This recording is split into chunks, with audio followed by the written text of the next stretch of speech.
ladies and gentlemen. My name is Daniel. I'm one hell of a nerd, and today we are going to be reacting to the 2024 Player's Handbook video that was just put out by the Dungeons and Dragons YouTube channel.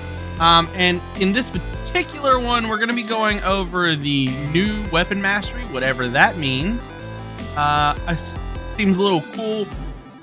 They are going over all the classes individually after this, so we'll be trying to put out a reaction video to all those over the next week or so, and we'll just keep it going. Until then, go ahead and get into this and see what they're changing about D&D once again. And yes, this was filmed in front of a live broadcast audience at twitch.tv/onehellofA-nerd, or links somewhere over anywhere. Editor Daniel will put something somewhere here. Yeah. All right. So let's see what the heads of Dungeons and Dragons have to say. We have weapon mastery, which has a significant impact on so many classes, subclasses, all these characters that has completely changed the game. Can you tell me more about this? Weapon mastery properties are brand new properties that we have assigned to all of the game's simple and martial weapons. And you must have a class feature that allows you to unlock weapon mastery to be able to use those properties. And so what this means is if a wizard, for instance, who does not have a weapon mastery feature, picks up a weapon, that weapon is going to function the way they expect it to from the 2014 rules. Although a number of weapons have had some tweaks made to them in addition to the weapon mastery properties.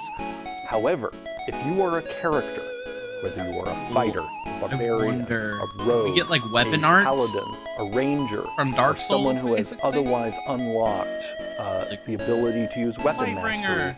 Suddenly, when you use the dagger, because of your mastery with the weapon, you will be able to unlock its mastery property. And each weapon has a specific mastery property from a list of properties that have been assigned to it. And so let's just talk about this, because I've actually seen this page. It's on the D&D Beyond store page, and this is basically a twofold open section of the book where they list all the weapons and stuff. The way they lay this out, it's like a quick reference to how much each of them costs, etc., etc.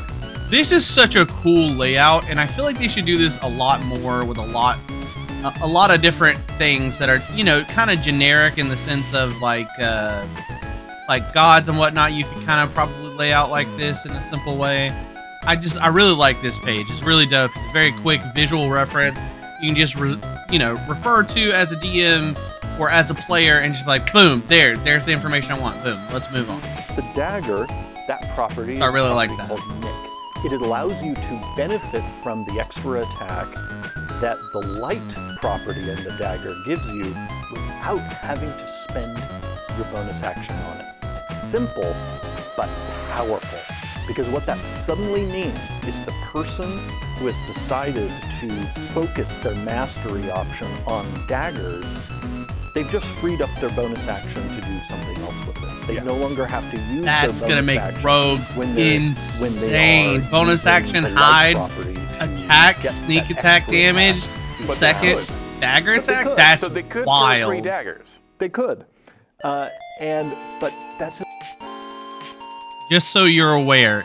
I mean, I know most D&D people know this, but that is a Critical Role reference. Dagger, dagger, dagger. If you know, you know. This is just a great example of how weapon mastery powerfully transforms how certain characters use their weapons. There are other weapons that have a property called graze. And if your character unlocks the graze property in a weapon, that means that you are so good at using that weapon that you will always manage to at least graze your target even if you missed. And again, transformative. Now, no character in the Player's Handbook has access to every mastery property simultaneously. Just as a spellcaster has to choose the cantrips that they know from a larger list of available cantrips for their class, the characters who have the weapon mastery property choose a certain number of those properties that they have unlocked. Oh, that's how really you cool. make that choice. It's almost like a spell list So for for instance, if martial you're playing class. a class that lets you unlock 2 mastery properties, you would choose 2 weapons. You might pick dagger and short sword. And that means you get to use the mastery properties of those 2 weapons. Some classes are able to have more mastery properties unlocked at one time than others. The leader of the pack in that regard is the fighter. The fighter is the master of weapon mastery. The fighter, over the course of their career, they're able to have more and more mastery properties unlocked at a time. And then even at a higher level, they get to a point where they are able to also swap in. At a higher let's level, go back and see if they we get can... to a point where... All right, so if you look on this left-hand side, we're seeing levels of fighter. Okay, yeah, so this is just regular levels of fighter, nothing special. Because I see improved critical, remarkable athletics, something fighting spirit, heroic warrior. Okay, and then over here we have Eldritch Knight spellcast. Okay, so nothing too they are able crazy to also swap in certain mastery properties over other mastery properties. Yeah. But we'll talk more about that when we dig into the fighter. Yeah, that's amazing though. There are other properties that push people back. There's topple, where you can knock someone down with the battle axe. Oh, that's such badass art, bro. You Fucking can monks choose are your wild. weapons to combo with each other in different ways. A great example of this is the short sword has the Vex property, and Vex, when you hit somebody with a weapon that has the Vex property and you've unlocked that property, it means your next attack roll against them has advantage. Huh. Man, I'll tell you, from everything that we're hearing, little bits I've heard from the other video we reacted to, it really feels like things are going to be dramatically different in small ways. Like, players are going to be able to do more cool shit in D&D, and that's awesome. We love that. So I'm really excited about this. I can't wait to see carefully it. constructed the mastery property selections to benefit different sort of class fantasies. So in this case, this is all about empowering the rogue to be able to set themselves up with advantage for their next attack, so that then that attack uses short sword. can sneak attack. And there are things like that throughout. Rogues either use rapiers or Ranged daggers, weapons, because again, mastery properties or aren't just on you have melee not weapons. who For uses example, no, the ranged longbow has the slow property.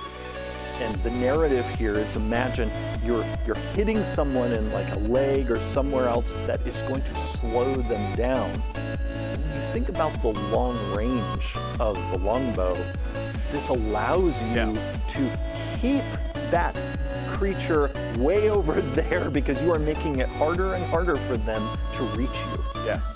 And again, the tactical possibilities start multiplying, particularly if you have weapon mastery and you're also playing a class that eventually gets extra attack, because you can start using one weapon for one of those attacks and another weapon for the other one, and exploit their different mastery properties. I don't like using words like exploit. It gets the min-maxers like So the Great Club into has some push, deep, heavy which makes breathing perfect over sense. here. Knock someone back 10 feet.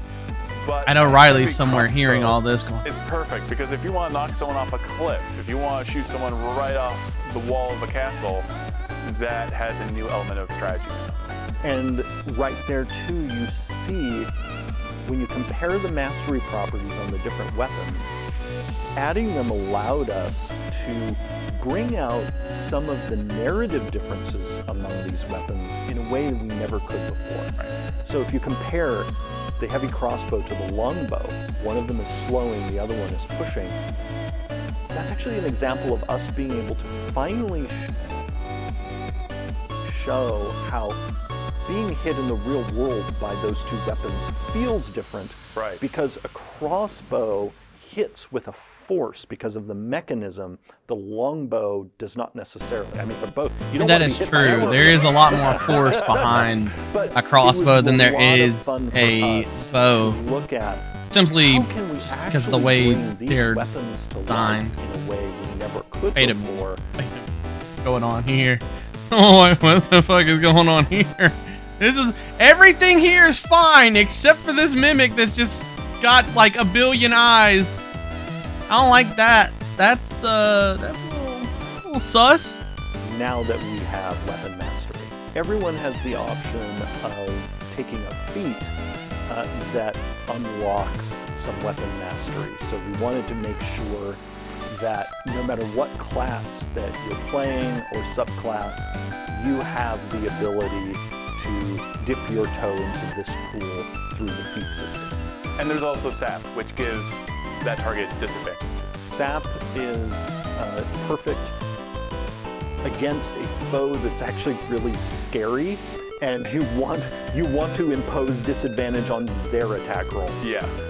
And so yeah, there are a number of weapons that have sap, and like the mace, the spear, and it again really good against the scarier foes, but also another example of us looking at ways to enhance not only the narrative of different weapons, but also key into certain class fantasies better.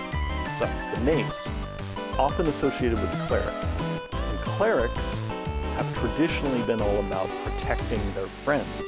And so we were particularly eager to then put sap on the mace, because sap is all about diminishing how scary someone else is to your group. Whereas other weapons have mastery That artwork properties right that there are all is about thick. knocking people down or setting up your next attack. How many times can you use weapon mastery? Is this every attack you can use that weapon mastery? Yes.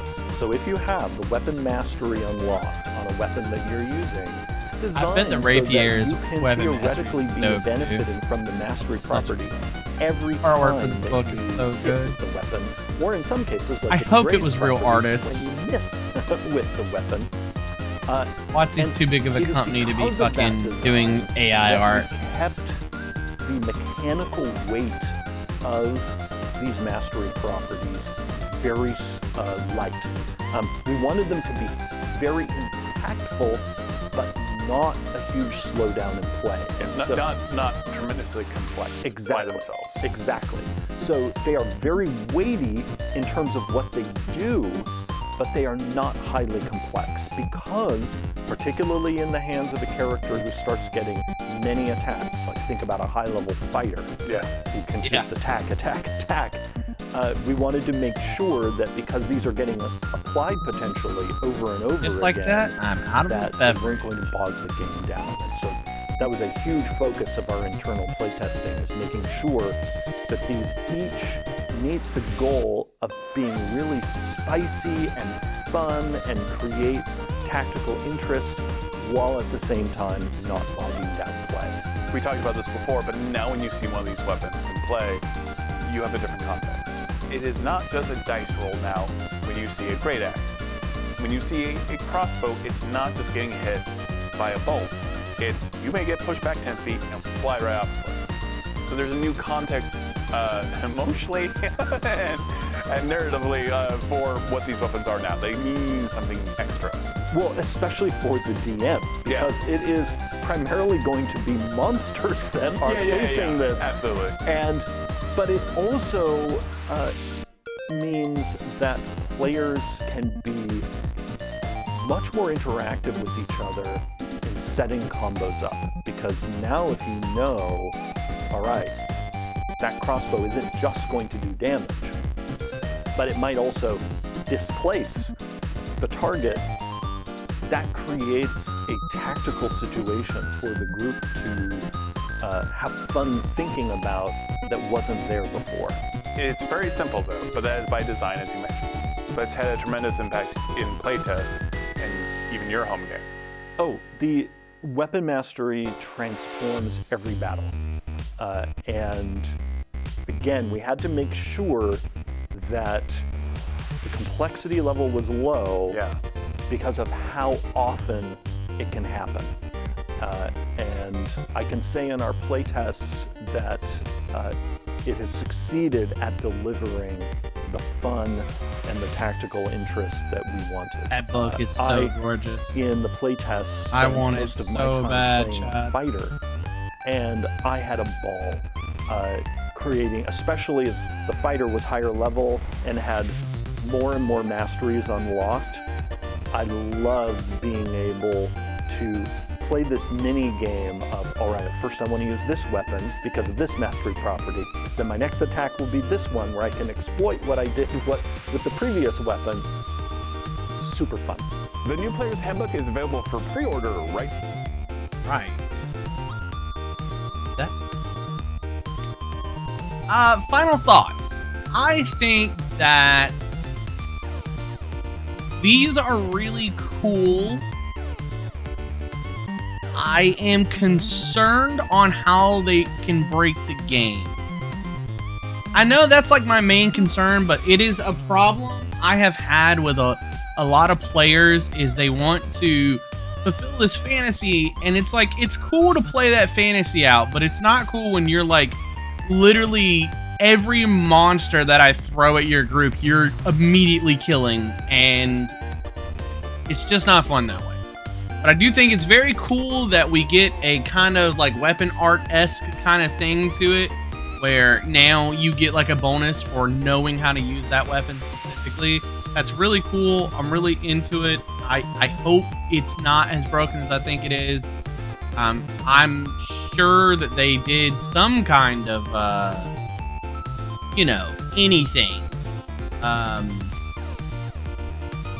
I'm sure they did something.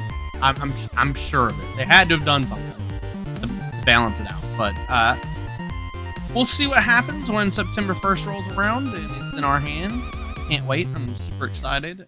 Until then, my name is Daniel. I'm one hell of a nerd. We'll see you